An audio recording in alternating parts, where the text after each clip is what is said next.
Students, welcome to the video lecture of University Physics, Electricity and Magnetism. This is video lecture series 2. Already we have completed the chapters in the form of video lectures starting from chapter 27 to chapter 32. That is the completely part of the magnetism. As you know that your syllabus consists chapter 21 to chapter 32. Chapter 21 to chapter 26 is your about electricity, and chapter 27 to chapter 32 is your magnetism. So now I'll start from the first chapter, that is your chapter 21, your first chapter of the syllabus University Physics, Electricity and Magnetism, and the chapter 21 of the book you are referring. Okay, so this is the lecture 1 of this series, and this is about electric charge and electric field. And this is also the first lecture of this chapter, electric charge and electric field.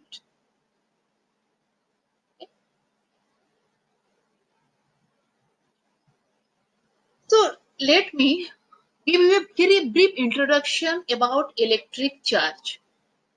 All of you are acquainted with the term electric charge. This is a positive charge particle, negative charge particle. Though you have very rare, I think never seen. That means how this is a positive charge particle. Yeah, you can may feel sometimes, but actually, if you individual unit of charge, you can say one unit of charge. It is not possible to see. All of you know that, but you know that charge exists. Either you can say positive or negative. So let me explain what is this charge.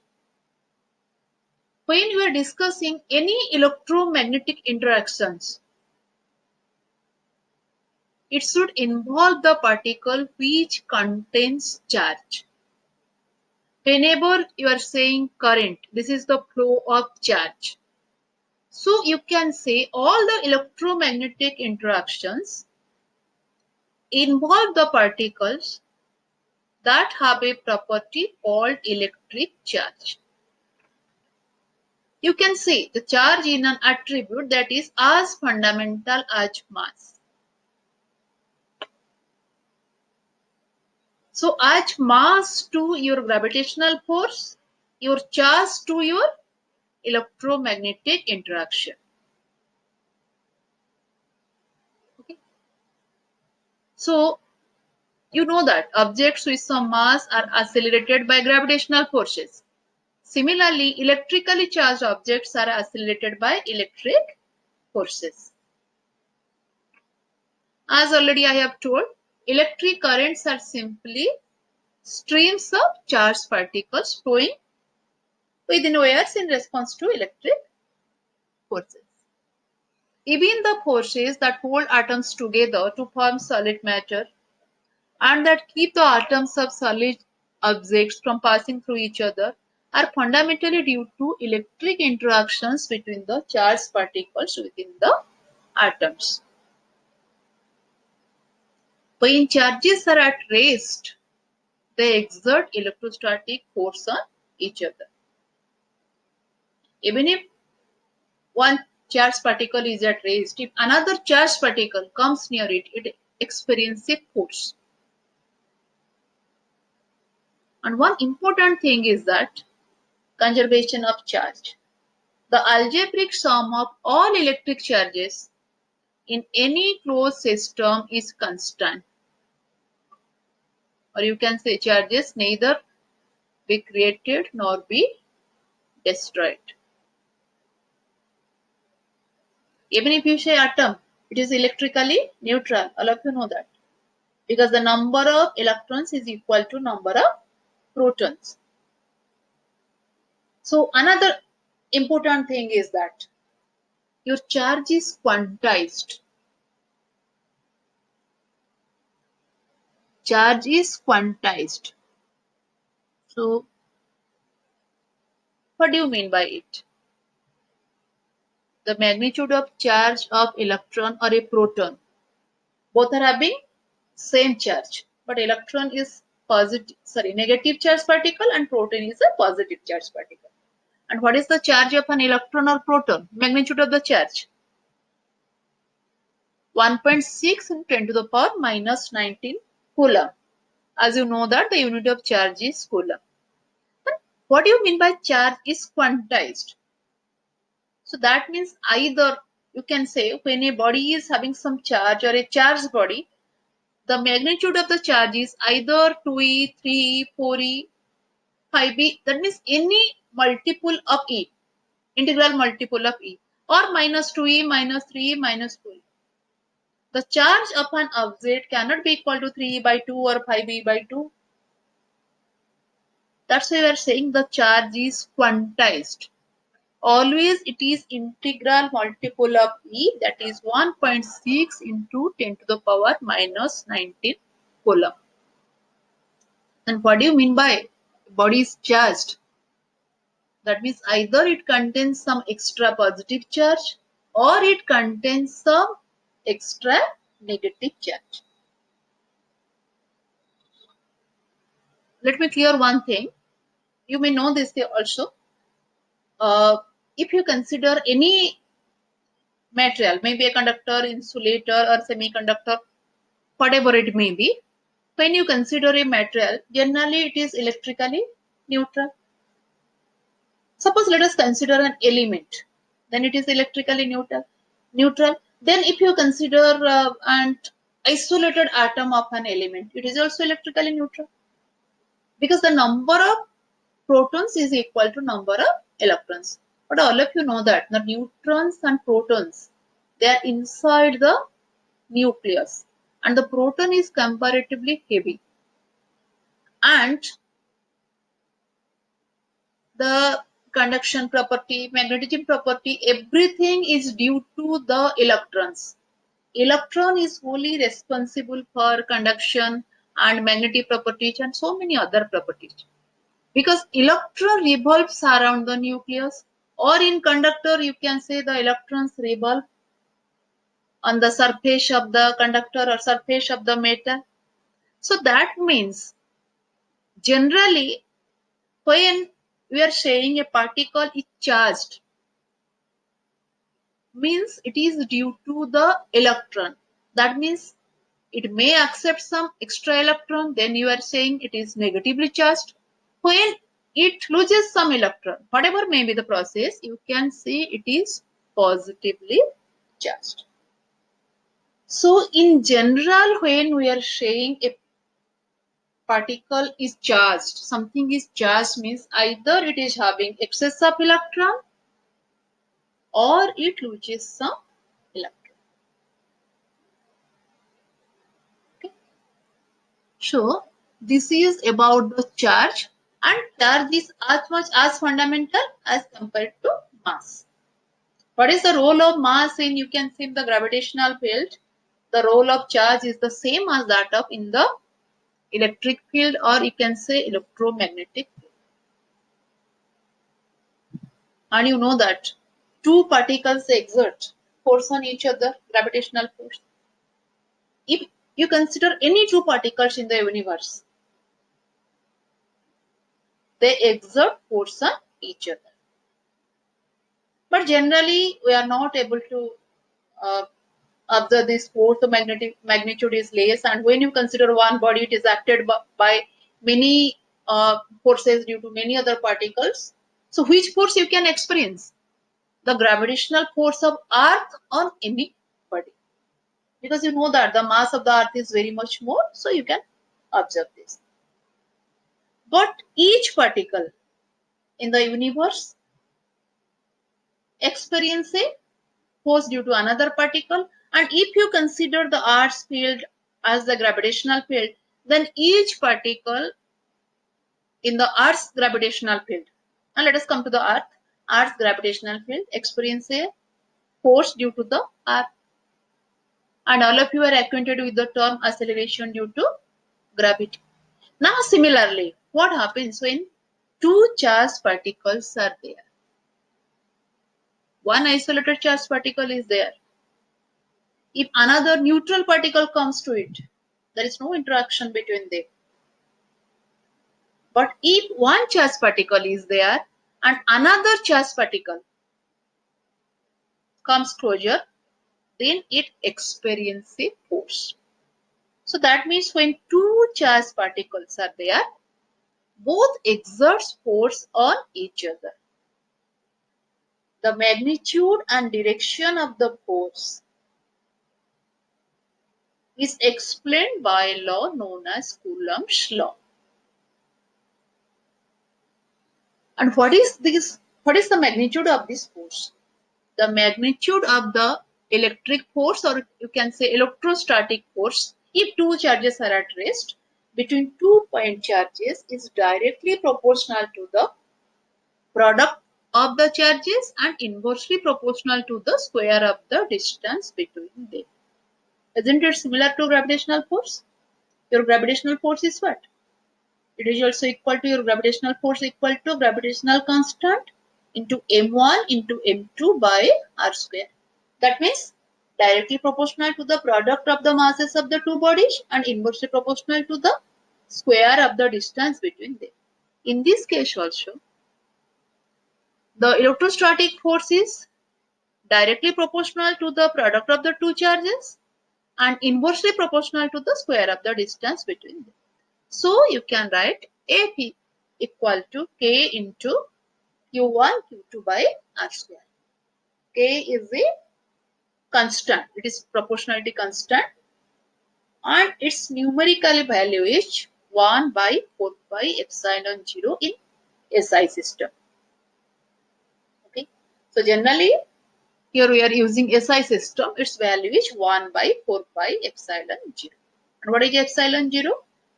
It is known as permittivity of the free space.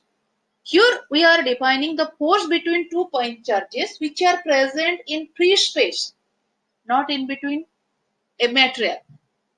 2 point charges, they are isolated present in free space separated by a distance r. So you can write F as 1 by 4 pi epsilon 0 q1 into q2 by r square. As all of you know, force is a vector quantity. It should have some direction. What is the direction of the force? The direction of the force is always along the line joining the two charges. But one thing we remember, if two charges are there, one is Q1, the other is Q2. Q1 exerts a force on Q2. Q2 exerts a force on Q1. So obviously the both forces are in different directions, but they are along the line joining the two charges. So if both the charges are positive, then the force exerted by Q1 on Q2 is away from Q1. Similarly, the force exerted by Q1 on Q2. That means you can say when they are similar charges, they repel each other. The forces are repulsive. But if they are opposite charges, they attract each other. The forces are attractive. And obviously they should obey the Newton's third law. As I have told, if two charges are there, as two charges are there, what is the force Q1 imposes on Q2? The same force also Q2 imposes on Q1. That means they are equal in magnitude but opposite in direction. So here one important thing is noted. Already I have told you that epsilon 0 is known as your permittivity of the free space. And its numerical value is 8.85 into 10 to the power minus 12 coulomb square per Newton meter square. From the definition, you can know about the unit. And if you put this value, then the K is found to be 8.9 into 10 to the power 9, 8.988 into 10 to the power 9 Newton meter square per coulomb square. And approximately the value of K we are taking 9 into 10 to the power 9 Newton meter square per coulomb square. So the value of K is very much important because while solving the problems, in most of the cases we'll use the term 1 by 4 pi epsilon 0. Then put the value of epsilon 0, then calculate. So instead of doing this thing, if you know the value of 1 by 4 pi epsilon 0, that is K, 9.9 into 8.988 or approximately 9 into 10 to the power 9 Newton meter square per coulomb square, it will be easy for you. So now I think all of you have understood what is Coulomb's law, because you can say this is the basic fundamental law in the field of electrostatics. Now let us compare gravitational force and electric force. As I have told you that when two bodies are there having mass m1 and m2, there must be some gravitational interaction between them. And also when you consider two charged particles are there are also two particles which are on the Earth's gravitational field. So obviously there is a gravitational force between them like any other particles. But when the particles are not charged, only gravitational force is there, electric force is not there. But generally when you consider electron, proton or any charged particle, we are considering which force? We are considering mostly the electric force. We are not taking into consideration the gravitational force. Now let us compare. Why we are not considering the gravitational force when we are considering the charged particles? So here I have taken the example of alpha particle. So what is that alpha particle? It is just equivalent to the nucleus of a helium atom. That means if an helium atom loses 2 electrons, then this is considered as the alpha particle. Okay. So that means what is the charge of the alpha particle? Lost 2e. Because if electrons are there, it is a neutral. Helium atom is neutral. But as it loses 2 electrons, it is just the nucleus of the helium atom and its charge is close to E. And the mass is given, mass is 6.64 into 10 to the power minus 27 kg. Compare the magnitude of the electric repulsion between two alpha particles with that of gravitational attraction. It is given electric repulsion because you know that like charges repel each other. And you have two alpha particles. Both are having the same charge. Now let us find out what is the electric force between them, what is the gravitational force between them.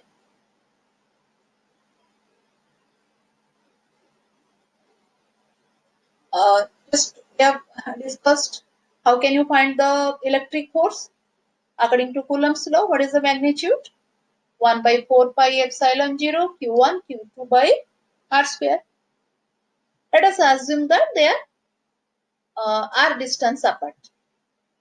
So your q1 q2 are same and they equal to q, that is charge of the alpha particle. So the electrostatic force is 1 by 4 pi epsilon 0 into q square by r square. What is the gravitational force? Similarly, G, which is your gravitational constant, m1 m2 by r square. So G m square by r square. And take the ratio. So Fp by Fg is your r square cancel. So what is the value? Q square by 4 pi epsilon 0 G m square. Let us put the value. I have told you it is better to put 1 by 4 pi epsilon 0 as 9 into 10 to the power 9. So this is 9 into 10 to the power 9 Newton meter square per coulomb square. And what is your Q square? Q is given 3.2 into 10 to the power minus 9 coulomb per square.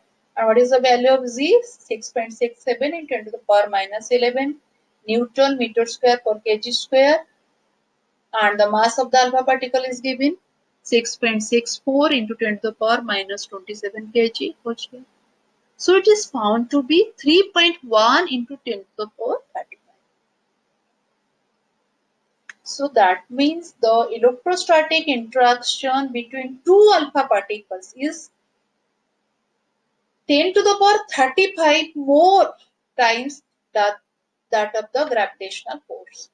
Or you can say that the gravitational force is almost negligible as compared to electrostatic force.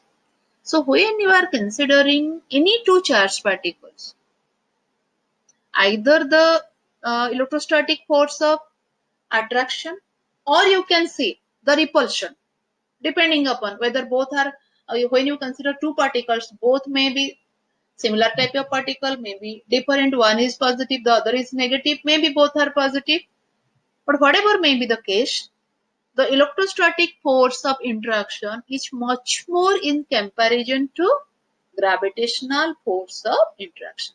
That's why generally we are not considering this gravitational force of interaction in case of the charged particles.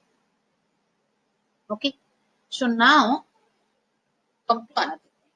So here we are considering two charged particles, 2 point charged particles. One is Q1 and another is Q2. And what Q1 experienced due to Q2, or Q2 what force experienced due to Q1. But generally, when you consider a system,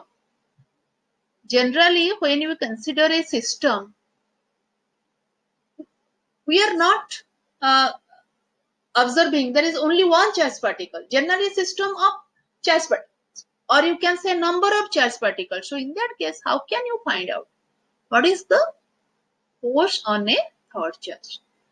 Suppose consider two charges exert forces simultaneously on a third charge. Then what is the total force? The total force acting on that charge is the vector sum of the forces that the two charges would exert individually. This is known as your superposition of forces. In mechanics, you have read when one particle is acted upon by a number of forces, what is the net force acting on that body? The net force acting on that body is the vector sum of all the forces. The forces may be of different types here, but here all the forces are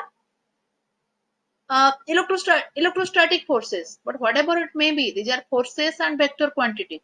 So what is the net force? The net force would be the vector sum of the forces that the charges will exert individually. So here it is mentioned for two charges. So whatever may be the number of charges, this is true. So now using this principle, we can apply Coulomb's law to any collection of charges. Because when you are considering a system of charges, suppose a charged particle is there, it consists of a number of charges. So what this charged particle exert force on another charged particle? We can calculate this using superposition principle. So now let us work out a similar type of problem, that is vector addition of electric forces in a field. That means here we will consider how the electric forces are added, or you can say what is the net force on a hard charge due to two charges. Okay. So it is given two equal positive charges. Q1, Q2 equal to 2 microcoulomb are located at x equal to 0 and y equal to 0.3 meter, and x equal to 0 and y equal to minus 0.3 meter respectively. What are the magnitude and direction of the total electric field that Q1 and Q2 exert on a third charge Q? equal to 4 microcoulomb at x equal to 0.4 meter and y equal to. Here you have to use the principle of superposition of forces. Here the position of Q1 is given, Q2 is given, and Q is given. So let us figure out it. In this case, one thing is important is that you have to place Q1, Q2 and Q at their place, what is given. Then only you can know what is the direction of the force that Q experienced due to Q1 and Q2. Because this is the vector addition. Simply getting the numerical value of magnitude, you cannot add it. Okay. So, first let us draw a figure. So it is mentioned two equal charges and positive Q1 and Q2. They are present as what? X equal to 0, Y equal to 0.3 meter and X equal to 0, Y equal to minus 0.3 meter. That means these two charges are present on Y axis. The third charge is present at 0.4 meter and Y equal to 0. X equal to 0.4 meter. That is on X axis. Now, this charge exerts a force on this and also this charge exerts a force on this. So, what is the net force this charge will exert both due to Q1 and Q2? How can you calculate? So, let us first consider what is the charge Q1 exert. According to Coulomb's law, what is the magnitude of the charge? K into Q1 into Q2 by R square. R means what? The distance. So here from the figure it is clear that this is 0.4 meter, this is 0.3 meter. So what is this distance? 0.5 meter. So what is the force that your charge Q1 exert on this? So you can find this as what? K Q1 Q2 by R square. Now go to this. Here this also the distance is what? 0.5. That means in both the cases the distance is 0.5, the distance is 0.5. That means both the charges exert same magnitude of force on Q. So this is magnitude of force F1 or 2 on Q. That means this is F1 on Q or F2 on Q. Okay. This is your Q1, Q2 by R square. This is approximately equal to 0.29 Newton. As I have told you, this value is taken as 9 into 10 to the power 9 Newton meter square per coulomb square. The value is given 4 into 10 to the power minus 6, which is microcoulomb. This is 2 into 10 to the power minus 6. This is 0.29. But just you cannot add it, because if you see the figure, the force that Q1 exerts on Q, this charge is along this direction and this is along this direction. Because both charges are positive, the force is away from the charge. Because they are repelling. It is not that if attracting, this will be the direction. So now as repelling, this will be the direction. So this will be the direction. So how can you add this? This is one force is along this direction, another is along this direction. But however, both are in xy plane, then find your x component and find y component. Now if you resolve this, see, this is the y component of the force F2 on Q and this is the x component. If also resolve this force F1 on Q, this is the x component of F1 on Q and this is the y component of F1 on Q. What does the figure show? These y components are equal in magnitude but opposite in direction. So they cancel with each other. So what is the net force? The summation of the x components. Let this angle as alpha. If this angle is alpha, what is your x component? 0.29 cos alpha. So what is the x component of force F1 and F2? Both are your 0.29 cos alpha, that means 0.23 Newton. And what is the net force? This is the summation of both the x components. So this is 0.3 n plus 0.23 Newton plus 0.23 Newton, which is equal to 0.46 Newton. And what is the direction of the force? This is along positive x-axis. So when this type of problem will be asked, first you find what is the direction of the individual force or direction of the force due to the individual charges. Then only you can find out what is the net force.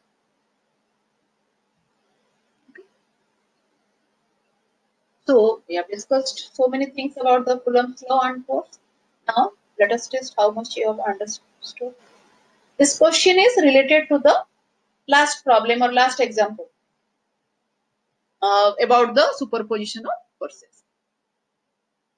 Suppose that charge Q2 in the last example, just the previous slide, were negative, having same magnitude. In this case, the total electric force on Q would be in the positive, this is your positive x direction, in the negative x direction, in the positive y direction, in the negative y direction, 0 or none of this. So that means you have to find out, suppose Q2 is negative. In the example, it is given what? Two positive charges, both are positive. Suppose Q2 is negative. Then what will be the direction of the total electric force on Q?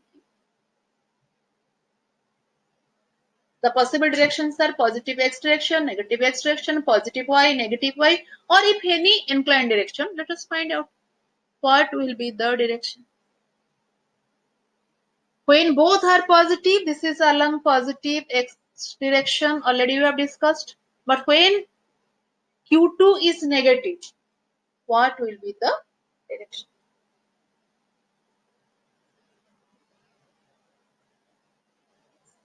This is the figure here.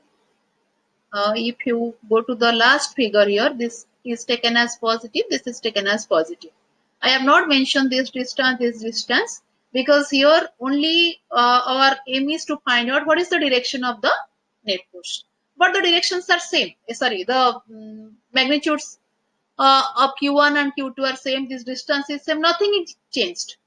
Just imagine that only this Q2 is negative.